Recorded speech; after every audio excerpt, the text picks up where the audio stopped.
Hi friends, welcome back to Manju vlogs. మీకు and simple and tasty బోడకాకరకాయ పులుసు curry అనేది ఎలా చేయాలని మీకైతే ఈ వీడియోలో అయితే చూపిస్తాను. ఇది హెల్త్కి కూడా చాలా మంచిది, ఈ సీజన్లో అయితే దొరుకుతుంది. సో దాని కర్రీ ఎలా చేయాలని మీకు చూపిస్తాను. ముందుగా ఆనియన్స్, పచ్చిమిర్చి, ఇక బోడకాకరకాయలు అయితే ఇలా ముక్కలు ముక్కలుగా అయితే కట్ చేసి పెట్టుకున్నాను. సో ఈ కాకరకాయలోకి పులుసు పోస్తే చాలా బాగుంటుంది కర్రీ. సో అందుకని కొద్దిగా చింతపండు అయితే నానబెట్టుకున్నాను. సో ఇప్పుడు స్టవ్ ఆన్ చేసి స్టవ్ పైన ఒక గిన్నె పెట్టుకొని మనకు కర్రీకి పులుసుకు కావాల్సిన ఆయిల్ అయితే పోసుకోవాలి. నేనైతే 2 టేబుల్ స్పూన్ ఆయిల్ అయితే పోసుకున్నాను. ఆయిల్ కొద్దిగా హీట్ కాగానే మనకు పోపు దినుసులను వేసుకొని ఇప్పుడు ఇందులోకి కొద్దిగా కరివేపాకు అయితే వేసుకోవాలి.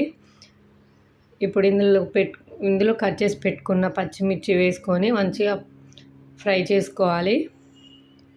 చూడండి, కర్రీ అయితే చాలా బాగుంటుంది. ఈ సీజన్లో అయితే ఎప్పుడు నాన్న బావి దగ్గర మా చెట్టు ఉంటుంది, సో ఎప్పుడైనా తెస్తాడు. ఈసారి అయితే మా మామయ్య అయితే తీసుకొచ్చిండు, వారు మా మామయ్య కలిసి తీసుకొని వచ్చారు. చూడండి, ఇక ఆనియన్స్ అయితే వేసుకున్నాను.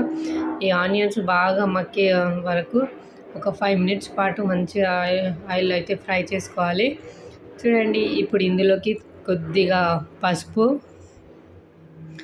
అల్లం వెల్లుల్లి పేస్ట్ వేసుకొని అల్లం వెల్లుల్లి పేస్ట్ మంచిగా ఆయిల్లో మంచిగా పచ్చి వాసన పోయేంత వరకు బాగా ఫ్రై చేసుకోవాలి. ఇప్పుడు ఇందులోకి మనం కట్ చేసి పెట్టుకున్న బోడకాకరకాయలు వేసుకోవాలి. చూడండి, హెల్త్కి కూడా చాలా మంచిదంట. ఇప్పుడు మా బాబు అయితే ఎప్పుడు తీసుకొస్తాడు. ఇది మంచిగా మాకైతే ఇట్లా మేము నడుచుకుంటే బావి దగ్గర పోతుంటే మాకైతే కట్టపొంట అయితే తీగి ఉంటుంది. ఈ ప్రతిసారి ఈ వానాకాలం సీజన్లో ప్రతిసారి తింటాము.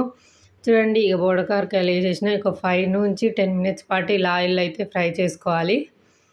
చూడండి, మంచిగా దాంట్లో అయితే ఉడికిపోయినాయి. ఇప్పుడు మనం చింతపండు పులుసు ఇప్పుడు మంచిగా దాన్ని పులుసు ఇప్పుడు అందులో బోడకాకరకాయలు అయితే వేసుకోవాలి. చూడండి, ఇక పులుసు అయితే పోసుకున్నాను కదా.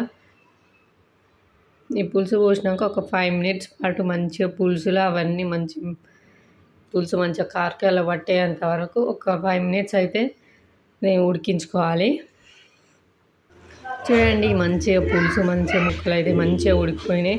ఇప్పుడు ఇందులోకి కావాల్సిన సాల్ట్ వేసుకొని ఇందులోకి తగినంత కారం కూడా వేసుకొని మంచిగా కలుపుకున్నాక ఇప్పుడు వీటిని అయితే 5 మినిట్స్ నుంచి 10 మినిట్స్ పాటు ఉడికించుకోవాలి. అబ్బా, దీని స్మెల్ అయితే అసలు సూపర్గా ఉంటుంది. అబ్బా, కర్రీ కూడా వేడి అన్నం వేసుకొని తింటే అసలు సూపర్గా ఉంటుంది. మీరు బోడకాకర కర్రీ ఎప్పుడైనా తిన్నారా అనేది కామెంట్ సెక్షన్లో కామెంట్ చేయండి. ఈ కాకరకాయలు ఎంతమందికి తెలుసు అనేది కూడా కామెంట్ సెక్షన్లో కామెంట్ చేయండి. చూడండి, ఉప్పు కారం పట్టేంత ఒక 2 మినిట్స్ పాటు అయితే ఉడికించినాక ఇప్పుడు ఇందులో కొన్ని వాటర్ అయితే యాడ్ చేసుకొని ఒక 1 మినిట్ పాటు ఉడికించుకోవాలి. చూడండి, కర్రీ అయితే అబ్బాయి చూడడానికి అయితే గుమగుమలాడి బోడకాకరకాయ పులుసు అయితే రెడీ అయిపోయింది. ఇప్పుడు పైన అయితే కొద్దిగా కొత్తిమీర వేసుకోవాలి. చూడండి, మంచిగా ఉడికిపోయింది. ఆయిల్ కూడా పైకి వచ్చి పైన తేలింది కదా. సో ఇప్పుడైతే కొత్తిమీర వేసుకొని ఒక 1 మినిట్ పాటు ఉడికించుకొని ఉడికిపోయింది. మంచిగా బోడనా స్టైల్లో బోడకాకరకాయ పులుసు అయితే రెడీ అయిపోయింది. మరి మీరు ఎంతమందికి కర్రీ అంటే ఇష్టమో కామెంట్ చేయండి. మా వీడియో ఇంకా నచ్చినట్లయితే లైక్ చేయండి, షేర్ చేయండి, సబ్స్క్రైబ్ చేయండి. ఓకేనా ఫ్రెండ్స్, బాయ్ మరి.